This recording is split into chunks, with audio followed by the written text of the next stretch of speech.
আপনার প্রথম ভোট, আপনার কণ্ঠ, সেই কণ্ঠই দেশ দশ ও নীতি নির্ধারণে কতটা প্রভাবশালী জানতে চাই, জানাতে চাই আপনাদেরও। দর্শক স্বাগত যমুনা টেলিভিশনের বিশেষ আয়োজন ইয়াং ফ্যাক্টরে। এখানে পক্ষ নয়, নীতি কথা কয়, আছে সমাধানও। প্রতিটি মতামতের পাশে থাকবে তথ্য, আর প্রতিটি প্রশ্নের শেষে থাকবে বাস্তব পদক্ষেপ। দর্শক, সাথে আছি আমি আহমেদ রেজা।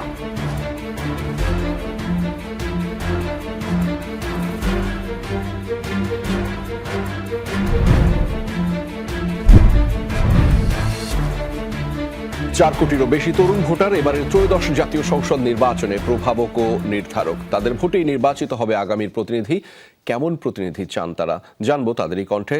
দর্শক, আমাদের সাথে যুক্ত রয়েছেন বেশ কয়েকজন তরুণ যারা প্রথমবারের মতো ভোট দিবেন, এবং আমাদের সাথে যুক্ত রয়েছেন দুজন সম্মানিত অতিথি যাদেরকে পেয়ে আমাদের আজকে দারুণ ভালো লাগছে। আমি প্রথমেই আমাদের সাথে যুক্ত হওয়া সম্মানিত অতিথি যারা রয়েছেন তাদের সাথে আপনাদের পরিচয় করে দিতে চাই। আমাদের সাথে যুক্ত রয়েছেন অর্থী আহমেদ, 21 পদকে ঘোষিত নৃত্যশিল্পী। স্বাগত আপনাকে ইয়াং ফ্যাক্টরে এবং অভিনন্দন। ধন্যবাদ, অনেক ধন্যবাদ আপনাকে। কেমন আছেন, কেমন লাগছে? খুবই ভালো লাগছে। এখনো পুরোটা হজম করতে পারিনি, সময় লাগছে, কিন্তু সবার ভালোবাসা পেয়ে সত্যি খুবই ভালো লাগছে। ধন্যবাদ আমাদেরকে সময় দেওয়ার জন্য। দর্শক, আমাদের ভালো লাগা আজকে আরো অনেক, ব্যাপ্তিটা অনেক বেশি এবং সেই পরিসরটা দুর্দান্ত রকমের, কারণ আমাদের সাথে যুক্ত রয়েছেন আরো একজন গুণী মানুষ, শেখ মনিরুল আলম টিপু, দলনেতা ব্যান্ড এবং ড্রামার ব্যান্ড ওয়ারফেস, এবং একই সাথে 21 পদকে ঘোষিত ব্যান্ড দল ওয়ারফেজের দলনেতা। স্বাগত আপনাকে ইয়াং ফ্যাক্টরে। নিশ্চয়ই ভালো আছেন এবং দুর্দান্ত রকমের ভালো রয়েছেন। ধন্যবাদ। হ্যাঁ, আছি, ভালো আছি। আসলে এখনো বুঝে উঠতে পারছি না, সবার ভালোবাসা পাচ্ছি, অনেক মানে অভিনন্দন অ্যান্ড হোয়াট নট, মানে খুব ভালো লাগছে। টিপু ভাই, কেমন লাগে রাষ্ট্রের একটা বড় ধরনের স্বীকৃতি, দ্বিতীয় স্বীকৃতি, সে সর্বোচ্চ পর্যায়ের সেটা অর্জন করা? দীর্ঘ সময়ের ক্যারিয়ারে দীর্ঘ সময় কাজ করেছেন, তারপরে সেটা আসলো। না, অবশ্যই এটা খুব ভালো লাগছে। আসলে যে 21 পদক পাবো এটা কখনোই চিন্তা করিনি। আমরা আমাদের কাজ করে গেছি, কাজ করে যাওয়ার চেষ্টা করেছি, আর এটাই কাজের ফলস্বরূপে আসলে আমরা এটা পেয়েছি, সংস্কৃতিতে অবদান রাখার জন্য। খুব ভালো লাগছে, খুব ভালো লাগছে। এবং আমাদের একটু আগে আমরা একটা কথা বলছিলাম যে কয়েকটা জেনারেশনের কাছে এত অনবদ্যভাবে ওয়ারফেজ রয়ে গেছে, এবং সবাই আমাদের টিপু ভাইকে টিপু ভাই বলে, কয়েকটা জেনারেশন আসলে সবাই একদমই তাই।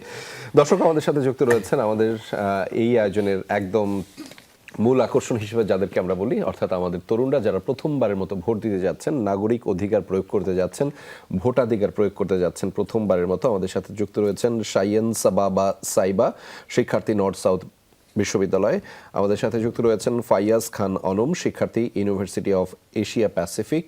আমাদের সাথে যুক্ত রয়েছেন নুসরাত আহমেদ, শিক্ষার্থী, ঢাকা বিশ্ববিদ্যালয়। আমাদের সাথে আছেন মালিক আল হাসান শুভ, শিক্ষার্থী, ঢাকা বিশ্ববিদ্যালয়। একই সাথে আমাদের সাথে যুক্ত রয়েছেন তানজিলা তাবাসসুম প্রাপ্তি, শিক্ষার্থী, ইন্ডিপেন্ডেন্ট ইউনিভার্সিটি অফ বাংলাদেশ। আপনাদের সকলকে স্বাগত জানাচ্ছি ইয়াং ফ্যাক্টরে। প্রথম প্রশ্নটা আপনাদের কাছেই মূলত থাকছে। ভোট দিতে যাচ্ছেন প্রথমবারের মতো, নিশ্চয়ই একটা দুর্দান্ত রকমের এক্সাইটমেন্ট আছে, কেমন সেটা জানবো, এবং একই সাথে আপনার ভোটাধিকারে কি বদলটা করতে চান? সাইবা। ধন্যবাদ। অবশ্যই ভীষণ এক্সাইটেড। চারপাশে ঈদের মতনই মনে হচ্ছে যে একটা ঈদের আনন্দ, but at the same time ভীষণ নার্ভাসও লাগছে, কারণ প্রতিদিনই আমরা নিউজে কোনো না কোনো একটা দুঃসংবাদ জানতে পাচ্ছি। সব মিলিয়ে একটা মানে মিক্সড ফিলিংস। এক্সাইটেড, অবশ্যই ভোট দিতে যাব। আর সামনে আমার ভোটাধিকার নিয়ে, বা আমি যেটা নিয়ে একটু কনসার্ন, যেটাই আমি চাচ্ছি যেন এনশিওর করে, প্রথমেই তো আমার সেফটি। বিং আ ওমেন, এটা আমার একটা প্রথম ক্রাইটেরিয়া অ্যান্ড কনসার্ন। তো এটা নিয়ে আমি আশাবাদী যে আমাদের যেসব দল দাঁড়িয়েছে তারা এতটুকু এনশিওর করবে, এবং সামনেও তারা এটাকে এগিয়ে নিয়ে যাবে, আমাদের সেফটির কনসার্নটা। নারীর নিরাপত্তা নিয়ে, অর্থাৎ যিনি এই নির্বাচিত প্রতিনিধি হিসেবে যারাই আসবেন, যেই দলই ক্ষমতায় আসুক, তারা যেন নারীর নিরাপত্তা যেন নিশ্চিত করে, সেটার বিষয়ে আপনি আপনার ভোটাধিকার প্রয়োগ করবেন। অনম। এক্সাইটেড তো অবশ্যই, কারণ এটা আমার প্রথম ভোট মানে আমার কাছে মানে দেশটা ওন করা। আমাদের জেনারেশনের একটা বড় অভিযোগ আছে যে আমরা হয়তো দেশটাকে ওন করি না, বা দেশটাকে ভালো না বেশি দেশ থেকে চলে যাই। কিন্তু আমার মনে হয় যে এই আমাদের জেনারেশনটা যদি ভোটের প্র্যাকটিসের মধ্যে আসি, আমাদের দেশটাকে ওন করা বা দেশকে নিজের ভাবা, দেশের জন্য ভাবনা আমাদের বাড়বে। আর এই ভোট থেকে আমি কি চাই যদি বলি, আমি মনে করি বাংলাদেশের যেই ক্লাইমেট চেঞ্জ ইস্যুগুলো আছে এগুলো অ্যাড্রেস কম করা হয় এবং পাশাপাশি আমাদের দেশের স্বাস্থ্য খাতটা খুবই দুরবস্থায় আছে এই মুহূর্তে। একদম একটা খুবই কেওস সৃষ্টি হয় যখন দেশের একটা বড় অংশ মানুষের কোনো না কোনো স্বাস্থ্য ঝুঁকি থাকে, এবং আমি মনে করি এখানে এর পিছনে ডিরেক্ট স্বাস্থ্য খাতের আগে আমরা যেটা কনজিউম করছি বা যেটা খাচ্ছি এই খাবার দাবার বা কনজিউমিং প্রোডাক্টটাতে ফোকাস করা উচিত। অনেকটা বিষয়, জলবায়ু এবং একই সাথে খাদ্যাভ্যাস এবং আমাদের জায়গা থেকে যে বাংলাদেশ বিনির্মাণ সেটার জায়গা থেকে আরও বেশি কাজ করা, আগ্রহী করা, সেটা নিয়ে আপনি আপনার ভোটাধিকার প্রয়োগ করতে চান। যেতে চাই নুসরাত আপনার কাছে। প্রথম ভোট এবারই প্রথম হয়তো সবাই নিজের ভোটটা নিজে দিতে পারবে, এটা একটা সবচেয়ে বড় পাওয়া আমি বলবো আমাদের জুলাই আন্দোলনের। কারণ এক্সাইটমেন্টের থেকে বেশি ভীতিটা এটা থাকার কথা ছিল যদি আগের মতোই থাকতো সব। কারণ এমনও দেখা গিয়েছে যে একজন প্রার্থী গেলেন, আমারই ফ্যামিলি মেম্বার একজন প্রার্থী গেলেন, তাকে 20 মিনিট দাঁড় করিয়ে রেখে বলা হলো যে আপনার ভোট তো হয়ে গেছে। আচ্ছা, আমরা আশা করি এবার এটা হবে না। আর অবশ্যই আশা রাখবো যে যেই ক্ষমতায় আসুক সেটাকে ক্ষমতা হিসেবে ব্যবহার না করে যাতে দায়িত্ব নিয়ে দেশের জন্য কিছু করে। দায়িত্বটা যেন তারা নেন, ক্ষমতাটা নেয়ার চাইতে, রাইট?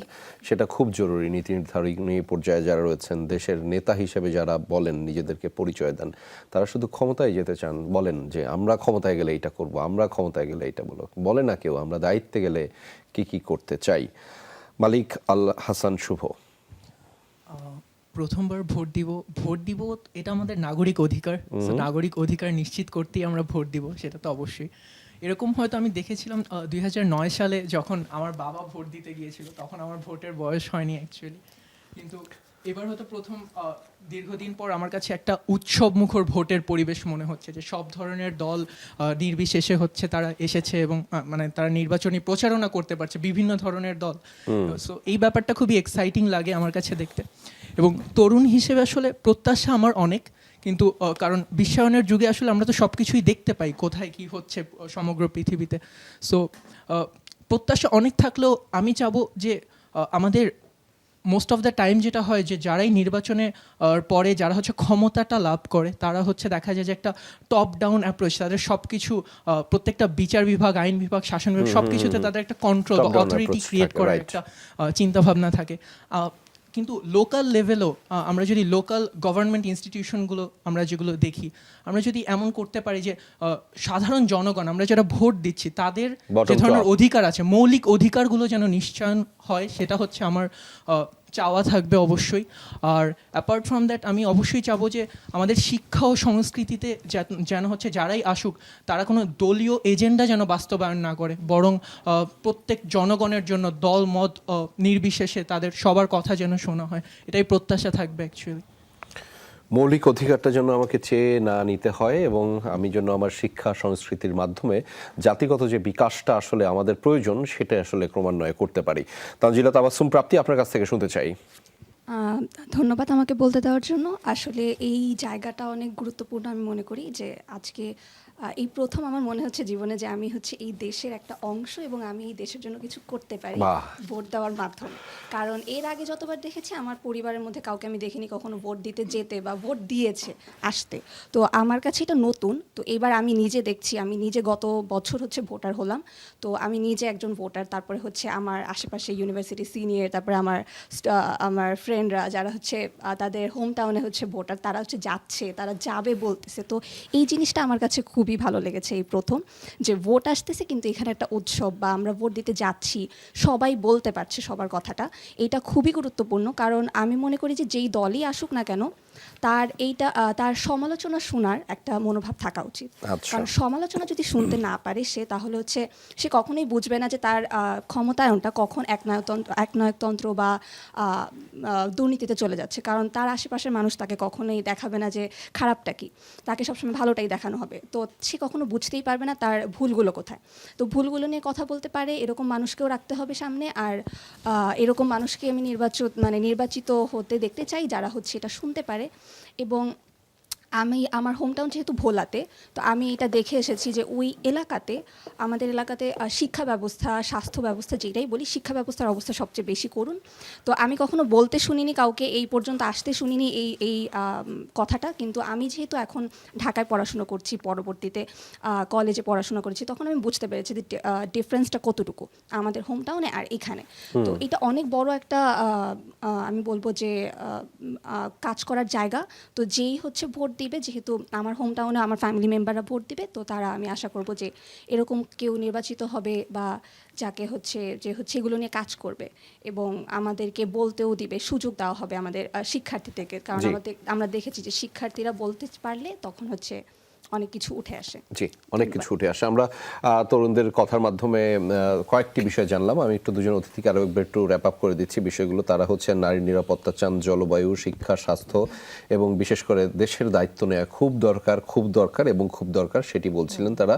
মৌলিক অধিকারটা যেন আমার নিশ্চিত হয়, আমি যেন শিক্ষা সংস্কৃতির মাধ্যমে দেশকে রিপ্রেজেন্ট করতে পারি এবং দিন শেষে সমালোচনা হোক সেটা যেন গঠনমূলক হয় এবং সেই সমালোচনাটা নেয়ার যে মানসিকতা সেটা যেন আমার মধ্যে তৈরি হয়, বিশেষ করে নেতৃত্বে পর্যায়ে যারা রয়েছেন তাদের বিষয়ে কথা বলছিলেন আমাদের তরুণরা। টিপু ভাই, আমি একটু আপনার কাছে যেতে চাই। এই চাওয়াগুলো কি আকাশ কুসুম, মানে আসলেই কি এগুলো পূরণ করা সম্ভব না, বা এই চাওয়াটা কি এরা নিজের জন্য চাচ্ছে? এটা আমাদের এই চাওগুলো মৌলিক অধিকার, আমাদের চেতে হবে দেশের নাগরিক হিসাবে। একদম আমরা এটা চাই। যেমন এরা যা বলল প্রতিটা ঠিক কথা বলেছে, একটাও কোনো বাইরের কথা বলে না এবং আকাশ কুসুম কথা না। যেটা বললো ক্ষমতায় গেলে আমরা এটা করব না, আমরা ক্ষমতায় গেলে দায়িত্বপ্রাপ্ত হব সেটা যথাযথভাবে পালন করছে কিনা, এবং সেটা সমালোচনা হবে, ভালো কথা হবে, সব কিছুই হবে, কিন্তু এর মধ্যে থেকে টার্গেটটা ঠিক রেখে কাজটা করে যেতে হবে জনগণের জন্য, যেটা ভালো হয় এবং সেটা খুব জরুরি। টিপু ভাই, আপনি জানেন এখনো আমাদের আসলে এই স্বাধীনতার 54 বছরে এসেও কথা বলতে হয় নারীর নিরাপত্তা নিয়ে, যেটা আমাদেরকে ক্রমান্বয়ে ব্যথিত করে। আপনি দীর্ঘ সময় বাংলাদেশকে সার্ভিস দিয়েছেন, সেবা করেছেন এবং বাংলাদেশকে রিপ্রেজেন্ট করেছেন। এই ব্যাপারটা আপনাকেও ব্যথিত করে কিনা, এবং সামনের যারাই দায়িত্বে আসবেন তাদেরকে এই বিষয়টা নিশ্চিত করা খুব দরকার কিনা, যেন এই নারীরা, আমাদের নারীরা, তারা যেন ঠিকভাবে চলতে পারে, অ্যাটলিস্ট নিরাপদে, তাদেরকে এটা নিয়ে চিন্তা করতে না হয় যে সে বাইরে বের হলে তাকে বিভিন্ন জঞ্জাল এসে ধরতে পারে। অবশ্যই এটা খুব জরুরি। সেটার আগে আমি বলবো আমাদের প্রত্যেকের মেন্টাল হেলথের ডেভেলপমেন্টটা প্রয়োজন, এটা খুব জরুরি। আসলে এটা বোঝার বিষয় আছে, কারণ আসলে সবাইকে নিয়ে কিন্তু আমাদের সমাজ এবং দেশ, সবাইকে নিয়ে আগাতে হবে। শুধু পুরুষরাই করে যাবে আর নারীরা কোনো কিছু করবে না, সেটা হয় না। কারণ সবাই মিলেই সমন্বিতভাবে এটা করতে হবে, সবাই মিলেই বাংলাদেশ। এবং তাদের সেক্ষেত্রে যেমন প্রতিটা মানুষের নিরাপত্তা খুবই গুরুত্বপূর্ণ, সেই সাথে নারী নিরাপত্তাটা আরও অগ্রাধিকার, কারণ তাদেরকে অনেক কিছু ঘর সংসার সামলাতে হয়, যদি তারা কর্মজীবী হয় সেগুলো সামলাতে হয়, অনেক কিছু ম্যানেজ করে তাদেরকে কাজ করতে হয়, অনেক স্যাক্রিফাইস করতে হয়। তো এই ব্যাপারগুলো কিন্তু মাথায় রেখে কাজ করতে হবে এবং অবশ্যই তাদের নিরাপত্তা অনেক জরুরি, নাহলে আমরা আগাতে পারবো না। আমাদের এগিয়ে যাওয়াটা খুব দরকার। অর্থী আহমেদ, আপনার মাধ্যমে জানতে চাই যে আমাদের এগিয়ে যাওয়াটা খুব দরকার। আমি যখন তরুণদের সাথে কথা বলছিলাম প্রতিটা এপিসোডে, প্রত্যেকটা তরুণ একটা বিষয়ে খুব কমন সমস্যা বা সংকটের কথা তুলছেন, সেটি হচ্ছে বাংলাদেশের শিক্ষা ব্যবস্থা। এবং এই শিক্ষা ব্যবস্থার সাথে আপনি সবাই কম বেশি জড়িত এবং আমরা জানি যে এটা লুফলসগুলো কোথায়, কেন আমরা আসলে বিকশিত হতে পারি না। আপনি সেই বিকশিত হওয়ার জায়গা নিয়ে কাজ করেন, বিশেষ করে নৃত্যের মাধ্যমে একটা ভাষা জানান দেন, যে ভাষাটা আসলে দিন শেষে বাংলাদেশের, এবং যে ভাষাটা আসলে ভালো থাকায় এবং ভালো লাগায়। এবং সেখানে কি আপনি মনে করেন এই যে শিক্ষামূলক যে পরিবর্তন, সেটা খুব জরুরি আমাদের বাংলাদেশের জন্য? দেখুন, আমি মনে করি ওনারা যা বললেন, অনেকগুলো আলাদা আলাদা চাওয়া হলেও কিন্তু সবগুলো কানেক্টেড। এক্স্যাক্টলি। একটাও কিন্তু একটা ছাড়া সম্ভব না। আমরা যে নারীর নিরাপত্তার কথা বলছি, নারীর নিরাপত্তার জন্য কিন্তু আমাদের শিক্ষা ব্যবস্থার উন্নতি দরকার, এবং শুধু প্রাতিষ্ঠানিক শিক্ষা নয়, পারিবারিক শিক্ষা, সামাজিক শিক্ষা, সবগুলোই প্রয়োজন। এবং আমরা সবসময় আমাদের সমাজে দেখে এসেছি যে কিছু হলে আমরা নারীকে ঠিক হতে বলি বা নারীকে মোরাল পুলিশিং বলি, মোরাল পুলিশিং করি আমরা। কিন্তু একই সাথে কিন্তু আমাদের ছোটবেলা থেকে আমাদের ছেলেদেরকেও শেখাতে হবে যে ব্যবহারগুলো কিভাবে করতে হবে, বা একজন নারীকে বা একজন শুধু নারীকে কেন, একজন মানুষকে কিভাবে রেসপেক্টটা করতে হবে। আমি আজকে আপনার কাছ থেকে নারী নিরাপত্তার প্রশ্ন পেয়েছি যে আপনি চান নারী নিরাপত্তা, আমি আপনার কাছ থেকে নারী নিরাপত্তার কথা শুনতে পাইনি। এই প্র্যাকটিসটা আনতে হবে যে আমাদের সবাই আসলে কাছের মানুষ, আমরা সবাই মিলে আমাকে বাঁচতে হবে। আমার বন্ধু একজন মেয়ে যদি তার নিরাপত্তা নিয়ে কনসিয়াস হয়, আমাকেও হতে হবে, তাহলে আসলে একসাথে সমাজটা সুন্দর হবে। জি একদমই। আমাদের এই পর্বে ছোট ছোট কয়েকটা প্রশ্ন আপনাদেরকে করবেন আমাদের তরুণরা। আপনাদের কোনো প্রশ্ন থাকলে আমাদের দুজন অতিথির কাছে করতে পারেন, যে কোনো ধরনের প্রশ্ন, বিশেষ করে নির্বাচন কেন্দ্রিক দেশকে এগিয়ে নিয়ে যাওয়ার যে প্রয়াসটা আমাদের খুব দরকার বিভিন্ন সংকট মোকাবেলা করে, সেটির প্রশ্ন কিন্তু আপনারা করতে পারেন। এবং সেটির ক্ষেত্রে আমি বলবো যে যে দুজন অতিথিকে আমরা পেয়েছি তারা জলজ্যান্ত উদাহরণ। নানা সংকট থাকলেও নিজের কাজটা যে করে যাওয়া খুব জরুরি সেটা তাদের কাজের মাধ্যমে তারা প্রমাণ করেছেন, এবং দিন শেষে এই যে এত বড় স্বীকৃতি, অর্থাৎ 21 পদক পাওয়ার মতো যে স্বীকৃতি, সেটা তারা অর্জন করেছেন তাদের নিজ যোগ্যতা এবং কাজের মাধ্যমে। আপনাদের কোনো জানতে চাওয়া থাকলে, তাদের কাছ থেকে কোনো পরামর্শ থাকলে আপনারা চাইতে পারেন যে কোনো ধরনের। জি, মাইক্রোফোনটা হাতে নিয়ে কথা বলতে হবে, কাছে নিয়ে। আমার প্রশ্নটা হচ্ছে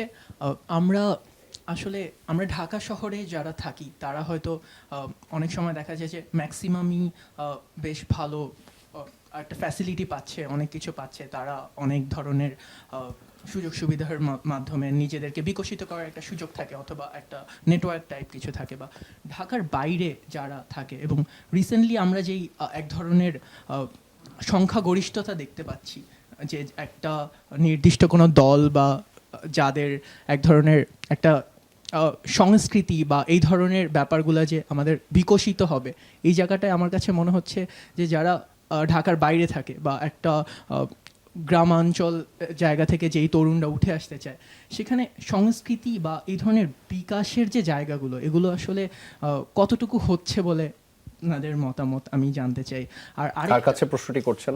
আমি টিপু ভাইয়ের কাছে প্রশ্ন। জি টিপু ভাই, আর আরো জানতে একটি প্রশ্ন, আমাদের হাতে খুব কম সময়। জি আচ্ছা, খুব সুন্দর প্রশ্ন। বেসিক্যালি আমরা তো ঢাকায় যা বললে তুমি, এখানে ফ্যাসিলিটি আছে, সুযোগ সুবিধাগুলো আছে, সো আমাদের ছেলেমেয়েরাগুলো এক্সপ্লোর করতে পারে। কিন্তু মফস্বলে বা ঢাকার বাইরে এটা সুযোগ সুবিধা অনেক কম। যেমন আমি অনেক এই জিনিসটা ফেস করি। আমরা ঢাকায় অনুষ্ঠান করি, ঢাকার বাইরে মফস্বলের রুট লেভেলে আমরা অনুষ্ঠানগুলো করি, হ্যাঁ, কিন্তু তারা আমি কোথায় গিটার শিখবো, আমি কোথায় ড্রাম শিখবো, আমি কোথায় ভায়োলিন শিখবো, সে সুযোগ সুবিধা তারা পায় না। কিন্তু তারা কালচারালে অংশগ্রহণ করতে চায় এবং ওগুলো নিয়ে সামনে আগাতে চায়, তার ইচ্ছাটা, তার প্যাশনটা, ভালোবাসাটা, ভালো লাগাটা এটা, কিন্তু সেই সুযোগ সুবিধাগুলো পাচ্ছে না। আমি সংস্কৃতি নিয়ে বলছি, এবং তাছাড়া আরও অনেক সেক্টরই আছে, আমি শুধু সংস্কৃতি নিয়ে বলছি, যেটা আমি ফেস করি। তো এটা খুবই জরুরি যে আমাদের দেশে যে শিল্পকলা একাডেমি আছে তারা যদি, এবং প্রতিটা জেলায় আছে, তারা যদি এই উদ্যোগগুলো যথাযথভাবে গ্রহণ করেন, এবং অবশ্যই এখানে গভর্নমেন্টের পৃষ্ঠপোষকতা প্রয়োজন, তাছাড়া সম্ভব না, ব্যক্তিগত উদ্যোগে অত সম্ভব হয়ে ওঠে না। তো এগুলা যদি সঠিকভাবে যারাই দায়িত্বে আসবেন বা দায়িত্বে আছেন সঠিকভাবে চিন্তাভাবনা করে ব্যাপারগুলো এক্সিকিউট করে, তাহলে কিন্তু মফস্বলের ছেলেমেয়েরা আরও সামনে এগিয়ে আসবে, নিজেদেরকে এক্সপ্লোর করতে পারবে, ওদের প্রতিভাকে সামনে নিয়ে আসতে পারবে। এবং আমি সত্যি দেখেছি মফস্বলে অনেক ভালো ট্যালেন্টেড ছেলেমেয়েরা আছে, কিন্তু তারা প্রপার সুযোগ সুবিধা পাচ্ছে না। একদমই তাই। এবং আমরা যদি একটু চর্চার জায়গা থেকে আমি একটু বলি, টিপু ভাই, আমি জানি না আপনারা দুজনই দ্বিমত করতে পারেন, বাট এটা আমাদের চর্চার মধ্যেই পড়ে গেছে যে শিল্পকলার কথা বললেন আপনারা, বিভিন্ন ঢাকার বাইরে যেগুলো হচ্ছে শিল্প সংস্কৃতির চর্চা হওয়ার কথা ছিল, সেখানে আসলে শিল্প সংস্কৃতির চর্চার চাইতে আসলে রাজনৈতিক চর্চাটা বেশি হয়, স্বজনপ্রীতির চর্চাটা বেশি হয়। সেটা নিয়ে আমাদের তরুণদের কিন্তু আক্ষেপ আছে। আমাদের এর আগে বেশ কয়েকটা জায়গায় যারা এসেছিলেন তারা কিন্তু এই কথাটা বারংবার বলেছিলেন যে ঢাকার মধ্যে যত ধরনের সুযোগ সুবিধা বিদ্যমান, ঢাকার বাইরে সেটা কম। অর্থাৎ আপনার কাছ থেকে দেশ জুড়ে বিভিন্ন শিক্ষার্থীরা যুক্ত হন আপনার স্কুলে, নৃত্যের স্কুলে, তারা কি এই ধরনের কমপ্লেইনটা করে কিনা, এবং করলে সেটা তাদের এই প্রান্তিক পর্যায়ে সেই সংকটটা কতটা প্রকট? আমার মনে হয় যে সারা দেশ থেকে এমন অনেক শিল্পীরা বলেন যে তারা শিখতে চান আপু অনলাইন ক্লাস পসিবল কিনা, কারণ আমরা ঢাকার বাইরে থাকি। তো এইটা আসলে খুবই একটা বড় কষ্টের জায়গা যে যেই সুযোগ সুবিধাটা আমরা ঢাকার মানুষজন পাচ্ছি বা ঢাকার নেক্সট জেনারেশনের জন্য ক্রিয়েট করতে পারছি, সেটা নানাভাবে ঢাকার বাইরের মানুষজন পাচ্ছে না। কিন্তু পাশাপাশি ভাইয়া যেটা বললেন যে দুর্দান্ত প্রতিভাবান মানুষরা ঢাকার বাইরে আছে একদমই, হ্যাঁ। এবং তাদের স্ট্রাগলটা আসলে অনেকটা বেশি, তাদেরকে অনেক কষ্ট করে আসলে এক্সপোজারটা পেতে হয়। এবং শিল্পী হিসেবে আমাদের আসলে দায়িত্ব যে কিভাবে ওনাদের কাছে আমাদের কাজটা আরো সহজ করে পৌঁছানো যায় সেই ব্যাপারে উদ্যোগটা নেওয়া দরকার, খুব জরুরি। আর কারো কোনো প্রশ্ন? জি নুসরাত, ছোট প্রশ্ন ছোট উত্তর। কালচারাল দিক থেকেই কিন্তু পলিটিক্যাল দুজনের কাছে আমার প্রশ্নটা। আমরা যে এই যে দেখি আমাদের যারা প্রার্থীদের যে জনসমাগমটাকে তারা বলছেন জনসংযোগ। তো জনসংযোগ কি আদৌ এখানে হচ্ছে কিনা, বা এই জনসমাগমটাকেই যে তারা জনসংযোগ বলছেন, এই কালচারটাকে কিভাবে তারা চেঞ্জ করতে পারেন, বা এটা নিয়ে আপনারা কি মনে করেন? এবং সেটার সাথে আপনি মনে হয় যুক্ত করতে চান এমনটা যে জনসংযোগ বা সমাগম যেটাই হচ্ছে সেটি আবার জনসাধারণের বিরক্তির কারণ যেন না হয়, ব্যাপারটা তো এরকমই, তাই হ্যাঁ, না? অবশ্যই তাই। আচ্ছা, এই যে চর্চাটা হচ্ছে নির্বাচনকালীন সময়ে যে অনেক জনসমাগম হয়, সেটি অনেকটা সময় জনসাধারণের বিরক্তির কারণও হয়, সেই কালচারটাকে কেমন ভাবে দেখছেন? প্রশ্নটা এমন নিশ্চয়ই কাকে করছেন? দুজনকে, একজনকে উত্তর দিলেই ভালো হবে। টিপু ভাই?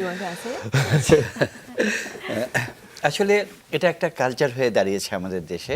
এটা আমরা অতীতেও দেখেছি, অনেক আগে থেকে দেখেছি, এখনও দেখছি। তাই আসলে জনসমাগম, জনসংযোগ আসলে এটা কতটুকু আসলে হচ্ছে, এটা আসলে যারা করছেন তারাই ভালো বলতে পারবেন।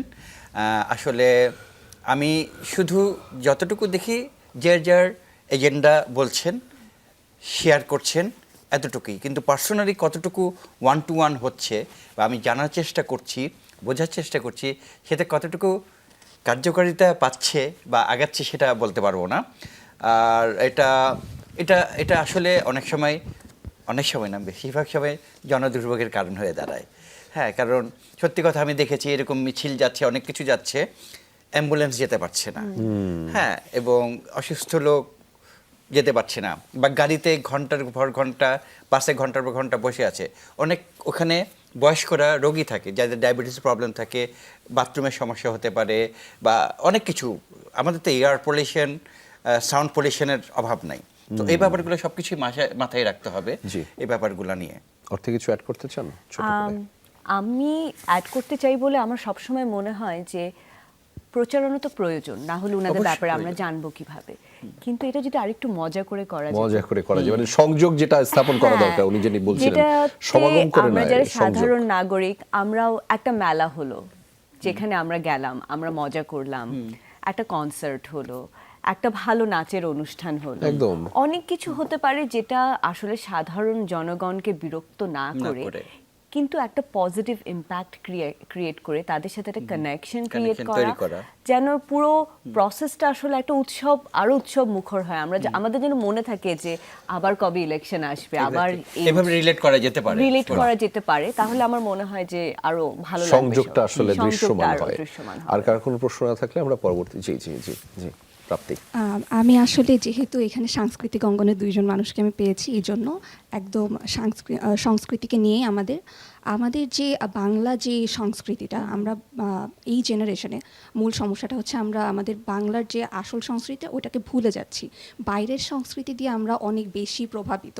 তো আমার মনে হয় যে আমি যখন বিশ্ববিদ্যালয়ে উঠেছি, আমি নিজে একজন কবিতা আবৃত্তিকার, তো তখন থেকে আমি আর এই কবিতা আবৃত্তির প্রতি যে মানুষের যে ভালোবাসাটা বা এটার যে জায়গাটা, ওটা আমি কমে যেতে দেখেছি, বা চর্চাটাও কমে যেতে দেখেছি।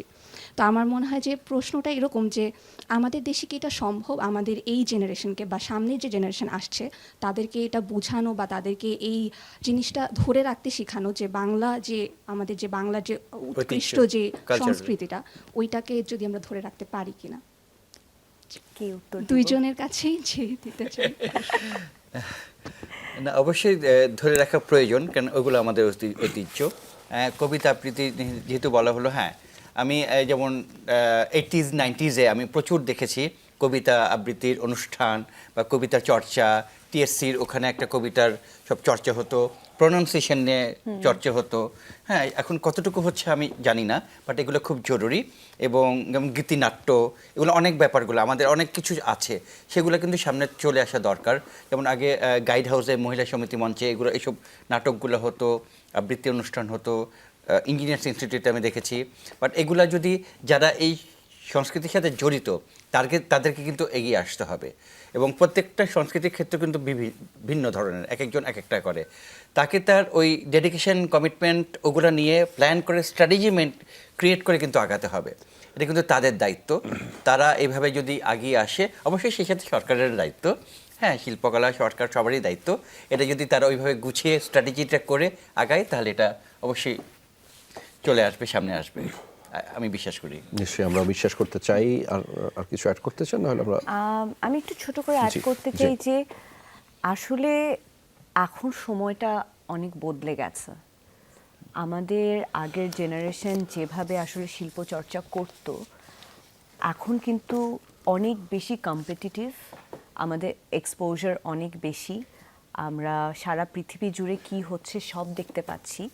সো একজন শিল্পীকে কিন্তু শুধু শিল্প চর্চা করলে এখন হয় না, Right. আশেপাশের আরো অনেক কিছু শিখতে হয়।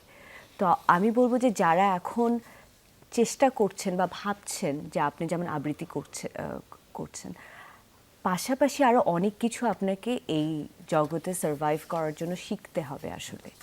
তো এই ক্ষেত্রে আমারও গুরুজন যারা আছেন এবং আমার সমবয়সী যারা আছেন, আমরাও যদি চেষ্টা করি যে তরুণ প্রজন্মকে এই সব ব্যাপারে হেল্প করা, তাহলে আমার মনে হয় নেক্সট জেনারেশন জন্য ব্যাপারটা আরো ইজি হবে। Easy কিন্তু হয়ে যাবে। শুধু শিল্প চর্চা করে আসলে টিকে থাকা কঠিন। কঠিন। আমি একটু আপনাদের কাছে একটু ফিরতে চাই। আপনাদের দুটা পরামর্শ আমাদের এই আয়োজনের জন্য, বিশেষ করে তরুণদের জন্য খুব জরুরি। আপনাদেরকে আজকে আমরা সবাই অভিনন্দন জানাচ্ছি, টিপু ভাই এবং অর্থী, যে আপনারা 21শে পদক লাভ করেছেন এবং সেটা ঘোষিত হয়েছে। এবং তারপরে আমাদের অভিনন্দন, ছোট্ট একটা শব্দ অভিনন্দন, শুনতে ভালোই লাগে যে অভিনন্দন ক্রমান্বয়ে জানাচ্ছে, এবং আপনাদের রিসিভ করতে সেটা নিশ্চয়ই সবার কাছ থেকে ভালোই লাগছে। কিন্তু এই অভিনন্দনের জার্নিটা এতটা সহজও ছিল না নিশ্চয়ই টিপু ভাই। আপনারা দীর্ঘ সময় ধরে, আমি যেমনটি বলছিলাম, যে একই সাথে কয়েকটা জেনারেশনকে সার্ভিস দিয়ে যাওয়া, একই টোনে, একই টেম্পোতে, যেটা টিপু ভাইরা করে গেছেন। অর্থী বিভিন্ন জায়গা থেকে যেভাবে মানুষকে কানেক্ট করে একটা আনন্দময় পরিবেশে নৃত্যের যেই পরিবেশটা তৈরি করা, এবং সেটা যে আনন্দের মাধ্যমে হতে পারে, সেখানে যে বয়সের ভেদাভেদ নাও থাকতে পারে, ব্যারিয়ার না থাকতে পারে, সেটা তিনি তার কাজের মাধ্যমে দেখিয়েছেন। আমি যতটা সহজ করে বলছি, এই ব্যাপারটা কি এতটাই সহজ টিপু ভাই, অর্থী? না, এতটা সহজ না। তাহলে কেমন, কতটা কঠিন একটু যদি বলতেন। এটা আসলে সত্যি কথা বলি, যে আমরা কাজ করেছি। আমি একটু বলে রাখি, সরি, এইটা হচ্ছে যে ওনাদেরও শোনা দরকার, খুব দরকার, কারণ আপনারা যে পরিমাণ হতাশ হন জেনজি হিসেবে, সেই কারণে এই বক্তব্যগুলো শুধুমাত্র আপনাদের জন্য। টিপু ভাই, আচ্ছা, আমাদের ওয়ারফেজের পথ চলা একেবারেই সহজ ছিল না, কখনোই ছিল না। যখন আমরা শুরু করেছি রক মেটাল, এটা বাংলাদেশের একটা নতুন মিউজিকের ধারা ছিল। তা এটা নিয়ে ওই সময় আমাদেরকে অনেক সমালোচিত হতে হয়েছে, কথা শুনতে হয়েছে। ইভেন আশেপাশের বন্ধুবান্ধব লোকজনও আমাদেরকে এগুলো অনেক কিছু বলেছে। কিন্তু আসলে হালটা ছাড়িনি। আমি আমার ব্যক্তিগত, যেহেতু আমি ব্যান্ডকে লিড করে গেছি এবং যাচ্ছি, আমার যেটা ছিল মানুষের জীবনে, আমি ছোটোবেলা আমরা পড়েছি না, aim in life, discipline, punctuality, এগুলো না যখন পড়েছি আমার মাথায় গেঁথে গেছে। এম ইন লাইফ, আমি জীবনে যে মিউজিক ক্যারিয়ার করব, এটা আমি ক্লাস 3 থেকে আমি ডিটারমাইন ছিলাম। আমি বুঝে না বুঝে আমি মিউজিক ক্যারিয়ার করব এবং মিউজিক নিয়েই কাজ করব। সবাই তখন doctor, engineer, marine, what not এগুলো চিন্তা করে। কিন্তু আমি কিন্তু, আমার বাবা সংস্কৃতি বনা, আমার ফ্যামিলিও তাই ছিলেন। তো ওভাবে আমি আমার টার্গেটটা করেছিলাম, এইমটা করেছিলাম, এবং ওটার জন্য আমাকে যা যা করতে হবে সেটা আমি যতই ঘাত প্রতিঘাত আসুক, আমি অ্যাকচুয়ালি এদিক ওদিক নড়িনি। যেমন আমাদের অনেক মেম্বার দেশের বাইরে চলে গেছে ক্যারিয়ার বিল্ডআপের কারণে, বা ফিলোসফিক্যাল গ্যাপ, বা নানান কারণে হোক, বা চাচ্ছে না আর মিউজিক করতে। আমি কিন্তু নড়িনি। আমার টার্গেট হলো আমাদের ব্যান্ড ওয়ারফেজকে নিয়ে আমরা একটা জায়গায় যাব, সেই লক্ষ্য নিয়ে গিয়েছি। ডেডিকেশন, কমিটমেন্ট, স্যাক্রিফাইস সব কিছু নিয়ে। এবং সবচেয়ে মূল ব্যাপার হলো ভালো গান। ভালো আমাদেরকে চেনে কীভাবে? ভালো গান দিয়ে চেনে। গানই কিন্তু আমাদেরকে বাঁচিয়ে রেখেছে, হয়তো ভবিষ্যতে বাঁচিয়ে রাখবে। আমাদের হলো একটা গান যেটা করব সেটা প্রথমে আমাদের নিজেদেরকে ভালো রাখতে হবে। আমরা যদি আমাদের নিজেদেরকে ভালো লাগাতে পারি তাহলে আমরা আমাদের দর্শক শ্রোতাকে ভালো লাগাতে পারবো। এটা হলো আমাদের ফিলোসফি, আমার ফিলোসফি। এভাবে কাজ করে গেছি আমরা পুরা ব্যান্ড, সবসময় প্রতিটা মেম্বার। আমাদের প্রতিটা মেম্বারের কাছে আমরা কৃতজ্ঞ, এবং আমাদের দর্শক শ্রোতাদের কাছে তো আছেই, এবং যারা সাপোর্ট করে গেছে তারা তো আছেই। যে সেক্টরে কাজটা করেন সেখানে যে ডেডিকেশনটা থাকে, কমিটমেন্টটা থাকে, যেটা ভাইয়া বলছিলেন, এবং আমি খুব চাইবো, আমরা সবাই হয়তো চাইবো যে আপনারাও একদিন এই পদকে ভূষিত হন এবং এই পদক আপনারাও একদিন অর্জন করেন শুধুমাত্র আপনাদের কাজের মাধ্যমে। অর্থী, একটু পরামর্শ শুনতে চাই, আপনার এই জার্নিটা কতটা সহজ ছিল? আমার জার্নিটা কিন্তু একদমই সহজ ছিল না, কারণ আমি যে কাজটা করি এটা একদমই স্রোতের বিপরীতে গিয়ে। কারণ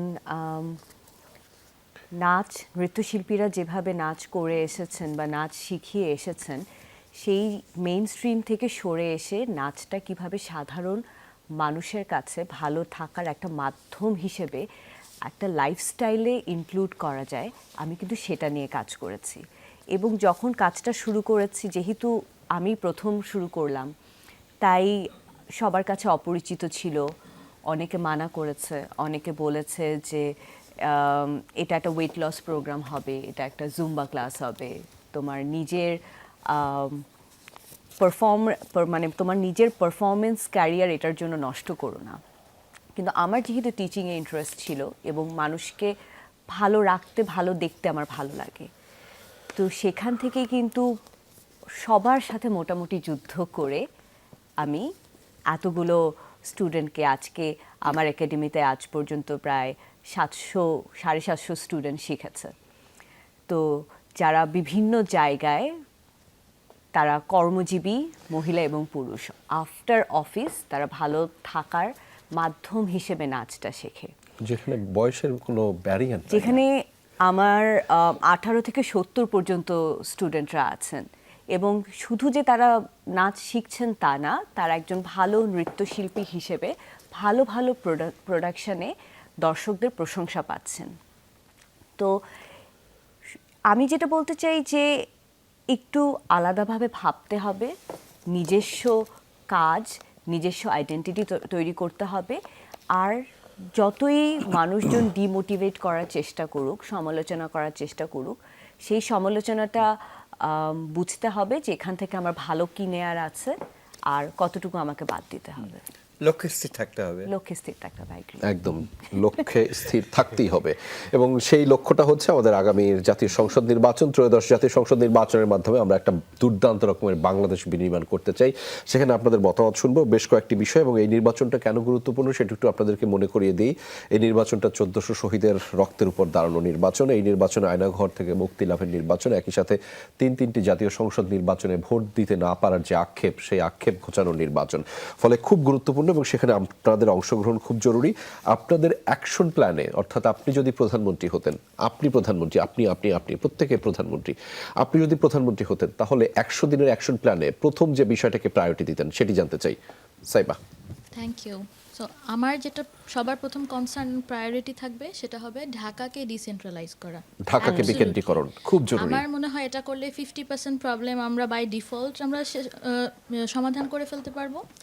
সেকেন্ড প্রায়োরিটি থাকবে হচ্ছে যে আমার ট্রান্সপোর্ট সিস্টেম। আমি বিং আ ওমেন, আমি একটা স্টুডেন্ট, আমার ডেইলি স্ট্রাগল থাকে আমি ঢাকা শহরে কিভাবে আমি একটা বিষয় বিকেন্দ্রীকরণ এবং ট্রান্সপোর্ট যদিও বলেছে। ট্রান্সপোর্টকে আমি প্রায়োরিটি দিই। অনুপ।